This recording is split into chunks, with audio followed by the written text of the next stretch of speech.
Boa noite novamente, pessoal. A gente teve um probleminha no áudio nosso, mas já estabelecemos a conexão. Eu peço desculpa a vocês e peço a compreensão também pela falha técnica que tivemos aqui.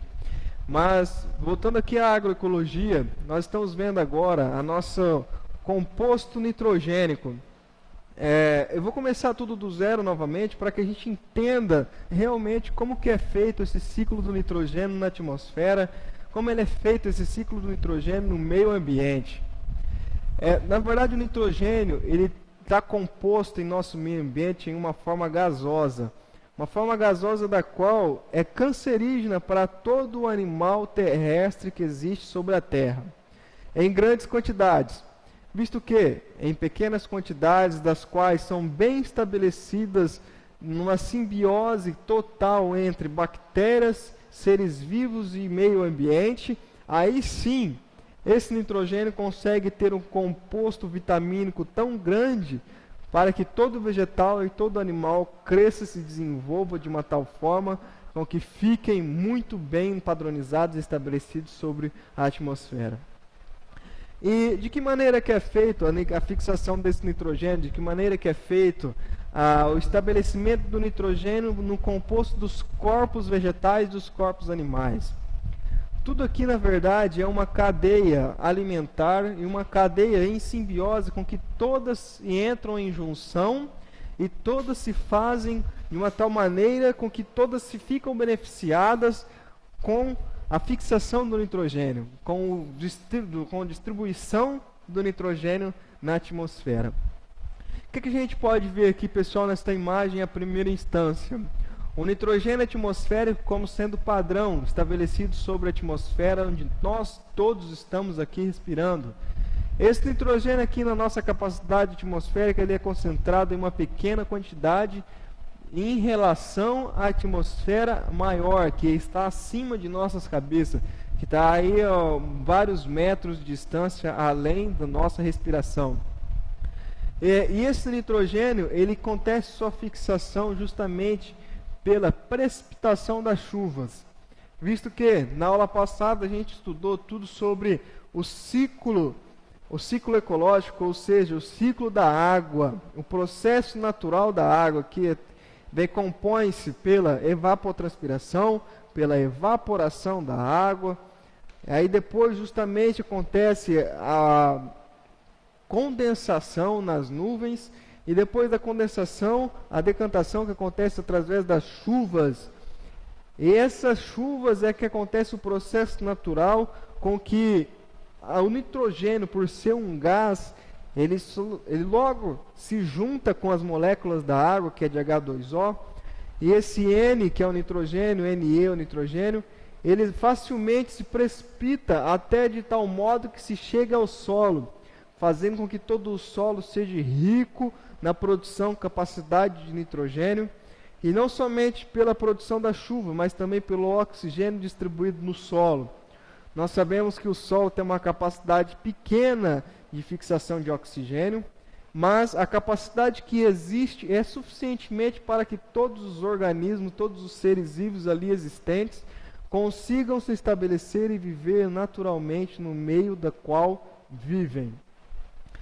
E essa chuva, ao cair, as moléculas de nitrogênio vão se entrando nas moléculas de água, e ao cair sobre o solo faz naturalmente a fixação do nitrogênio e a infiltração desse nitrogênio no solo, fazendo com que esse nitrogênio encontre as bactérias fixadoras de nitrogênio. De que maneira que acontece? Existem dois grupos de bactérias: as bactérias simbióticas nos nódulos das raízes e as bactérias das quais fazem toda a vida livre no solo. Qual que é a diferenciação entre as duas?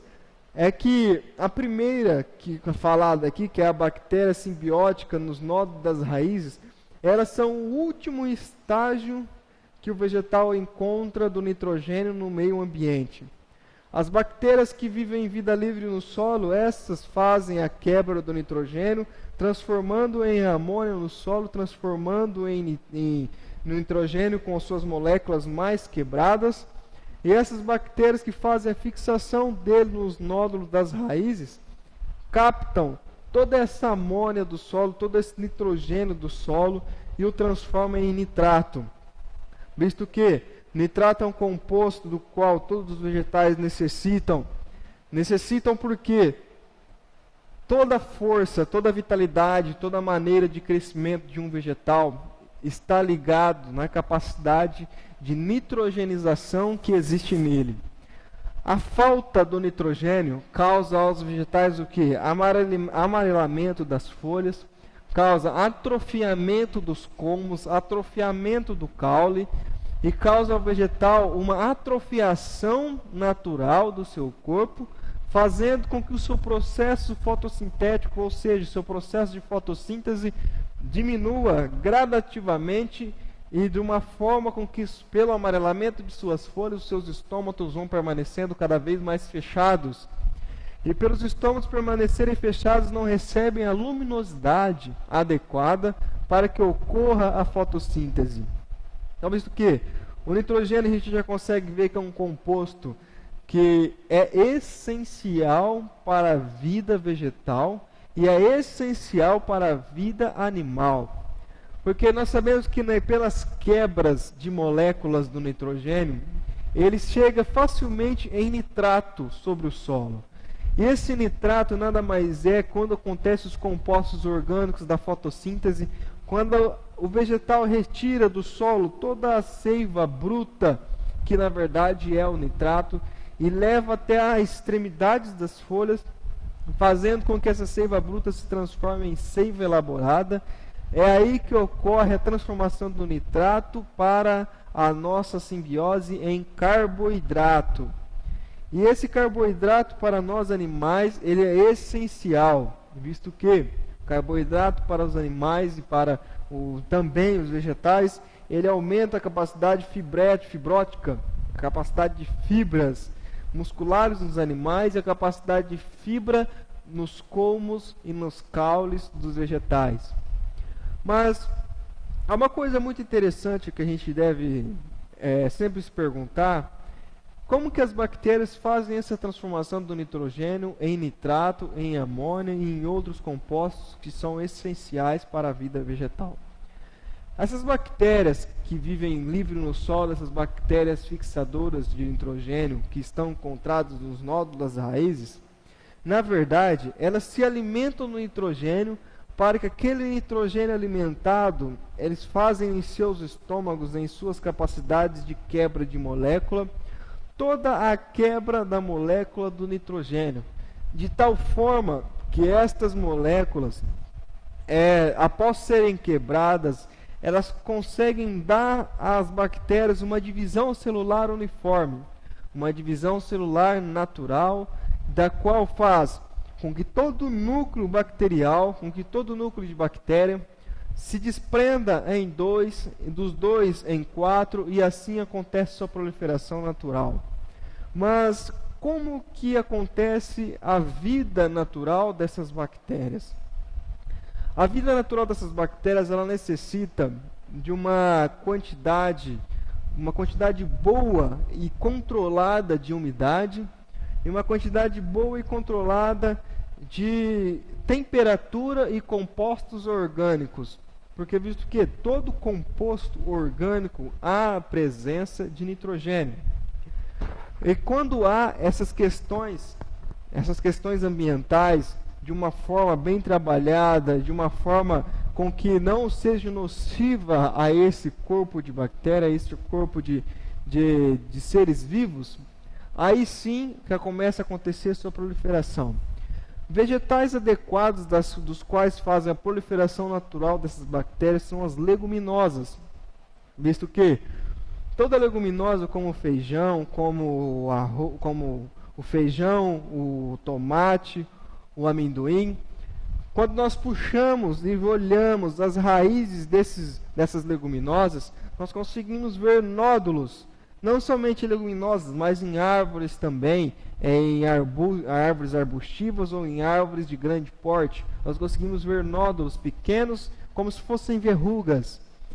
Na verdade, essas verrugas, elas são as bactérias fixadoras de nitrogênio, porque na verdade elas se capacitam para que fiquem próximas às raízes, para que todo crescimento das raízes aconteça de uma forma com que as raízes vão em busca de água, as raízes vão em busca de umidade, para que toda a seiva bruta conduza pelas suas correntes de vasos condutores de uma forma mais acentuada, de uma forma mais tranquila.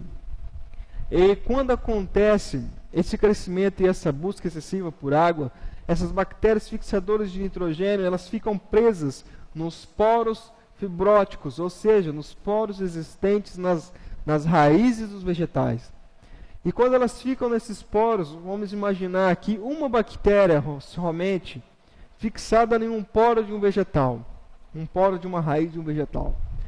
Ali ela encontra umidade adequada, calor adequado e matéria orgânica adequada. Porque, visto que toda raiz, ou seja, todo corpo vegetal, ele cresce de dentro para fora. E o que vai ficando para fora vai se transformando em composto orgânico. As raízes não é diferente. A raiz também cresce dessa forma, de dentro do seu núcleo para fora. E dessa forma, quando vai acontecendo esse crescimento, essas bactérias, imaginando uma só dentro de um poro, elas começam a se multiplicar.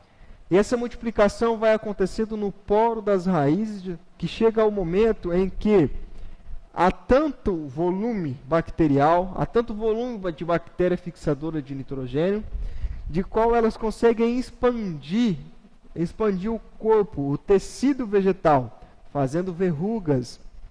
E essas verrugas não são nocivas aos vegetais. Muitas vezes nós vemos essas verrugas em produção de amendoim, e o proprietário até fica meio assustado, achando que é algum tipo de praga ou algum tipo de praga que vá fazer com que sua produção diminua. Mas na verdade não são esses nódulos que fazem a diminuição de sacas ou a diminuição de produção de algum composto vegetal que está implantado numa cultura de produção. Na verdade, esses nódulos eles são bem-vindos, porque quando acontecem esses nódulos, significa que o seu material de solo, que o seu solo tem uma grande quantidade de matéria orgânica e tem também uma grande quantidade de bactérias fixadoras de nitrogênio. E essas bactérias fixadoras de nitrogênio são essenciais para o vegetal, conforme foi dito, porque o nitrogênio, no seu composto original, não tem grandes necessidades e não tem grandes volumétricos para que cresça o vegetal, mas o seu composto em nitrato, sim. O seu composto em nitrato é que dá a capacidade adequada para que o vegetal cresça e se desenvolva. Aqui, nesta figura, a gente consegue ver uma bactéria causando a nitrificação por bactérias no solo, uma seta da qual está o nitrato no solo e a perca por inclinação e a perca por sedimentação profundas. O que seria isso daqui? Nós vimos que a chuva é um composto do qual é essencial para que aconteça a variação de fixação de bactérias e a variação de fixação de nitrogênio no solo. Mas quando esse composto já está evoluído, quando esse composto está de uma maneira mais avançada, e esse composto está na forma de nitrato no solo, e quando vem a chuva, pela infiltração natural da água, ela leva junto esse nitrato para os efluentes. E esse nitrato dos efluentes, ele não é muito bom, visto que o nitrato na sua forma natural, em grandes quantidades, não estabelecidos pela natureza e aglomerados nos nossos lençóis freáticos, causa na realidade um campo quando os seres animais, os seres vivos e mamíferos, como os seres humanos e gado, vão se alimentando dessa água, vão se bebendo dessa água, causa mutações genéticas em fetos e causa mutações genéticas em moléculas de animais, porque o nitrato em uma grande concentração não é bem-vindo aos seres animais. Visto que o nitrato ele é absorvido pelos vegetais, mas quando é causado alimentação por animais, ele se transforma em carboidrato. E esse nitrato ele está presente aonde? Ele está presente nas gemas apicais dos vegetais, visto que ele é quem dá o crescimento de novos galhos, de novas folhas, e ele está presente